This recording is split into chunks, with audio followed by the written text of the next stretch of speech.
Olá, tudo bem? Então vamos seguir com nossos conteúdos. Hoje eu vou abordar novamente um dos pontos que foi falado de forma geral, mas hoje eu vou ser um pouco mais detalhista, é quanto à contaminação, né? A questão se ela vai ser considerada ou não um acidente de trabalho, tá?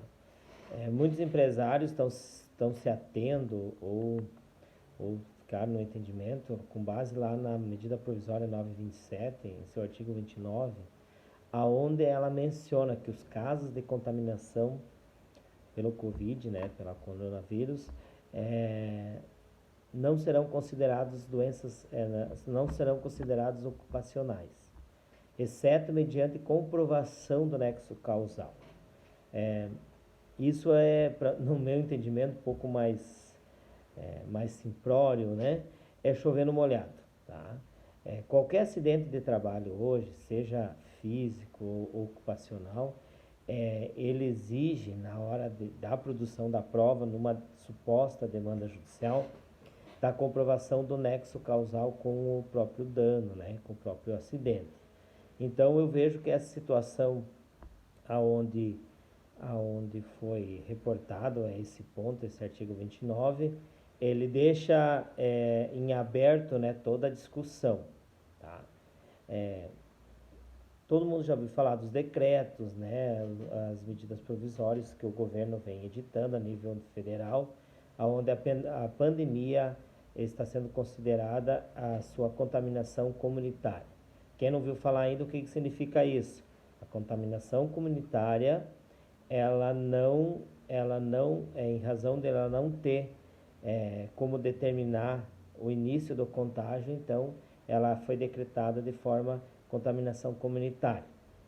Porém, já existe uma flexibilização nos municípios aonde os leitos, né, não atingem aquele percentual. Já houve uma flexibilização no comércio voltar às atividades. Porém, com base nessa medida ou por orientação ou pelo próprio estudo dos empresariados, entenderam que eles não têm risco, que a contaminação não vai ser caracterizada como um acidente de trabalho. Que isso depois eu já vou explicar para vocês, é a questão lá no fator previdenciário, lá nas questões previdenciárias, é a estabilidade, tá? Tem a estabilidade acidentária junto à empresa de 12 meses após a alta, né, do tratamento, ou a volta do trabalho, ou a própria lesão, né, ficar permanente, né? Existe a alta definitiva do trabalhador. A partir dali começa a contar, então, a estabilidade de 12 meses, tá?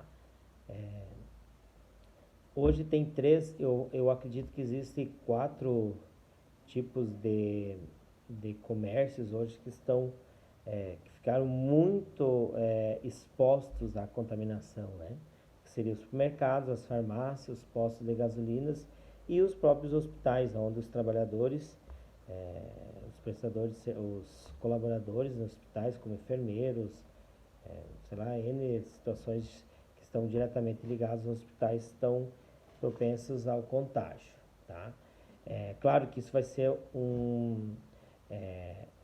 o ônus de prova dentro do processo, o nexo causal. Porém, né, N acidentes de trabalhos hoje, o próprio doenças ocupacionais, são inúmeras ações que estão sendo ventiladas perante a justiça em razão, né, de todas as circunstâncias da atividade, seja ela insalubre ou seja ela periculosa, uma série de situações.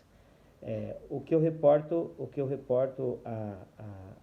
ao ponto em si, ao coronavírus, ao Covid-19, é que uma vez você exposto dentro do local de trabalho, o grau, né, de risco ele se torna elevadíssimo, principalmente nas empresas em que for comprovado que ela não obedeceu aos requisitos, né, de prevenção, tá? dá uma circulada aí no comércio, nas empresas, né? Afinal, em situações, você percebe inúmeros casos em que ocorreram, né? Ocorrem até hoje, falhas no processo de prevenção. E isso, tendo falhas, já se une, então, o nexo, né, da doença com a contaminação, tá? Então, para o empresariado fica aí a orientação em que se redobre os cuidados, porque pode acontecer de um colaborador seu for contaminado e essa contaminação vai te ocasionar uma demanda judicial ou propriamente uma ação aí de reparação de danos aí em razão da contaminação, tá? As questões previdenciárias, as questões acidentárias é aquelas que eu já me reportei, né? Que pode sim uma contaminação, desde que comprovada no local de trabalho, ser considerada uma doença ocupacional, né? Então, um acidente de trabalho, tá? No ponto previdenciário, geralmente as empresas, por mais que elas cadastrem um auxílio doença, perfeitamente no decorrer do tempo, até dentro do prazo prescricional previdenciário, pode ser revisado, né, aquela concessão, tornando ela de um auxílio doença puro, né, acidente simples, né, de um auxílio doença simples, né, puro, sem conexão ao acidente de trabalho, ser considerado um auxílio doença acidentário, tá? E esse vai refletir diretamente lá nas questões das estabilidades. Então, há uma relação direta, né, com as questões previdenciárias. Outro ponto também é se chega a acontecer, né, de esse colaborador ou deste empregado, desse prestador de serviço final dentro da tua empresa, até me desculpe, acho que o prestador de serviço já não entra, né? Foi um erro aí na pontuação, tá? Mas os teus colaboradores, os empregados diretamente, né? Ser contaminados e virem a óbito, principalmente para o empresariado, isso é uma grande dor de cabeça, porque as ações que envolvem acidente de trabalho, elas são ações bem vultuosas em termos financeiros, né?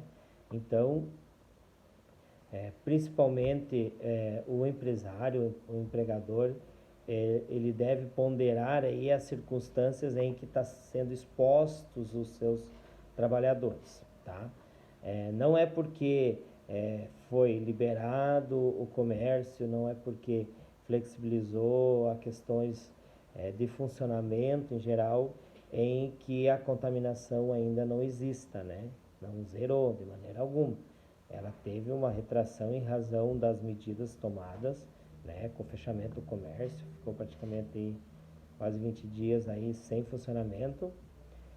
Porém, com a volta das atividades, ainda há aquela situação em que está sendo monitorado se não vai ocorrer de a curva voltar a subir. Então, isso pode gerar novamente uma aceleração quanto às contaminações, tá?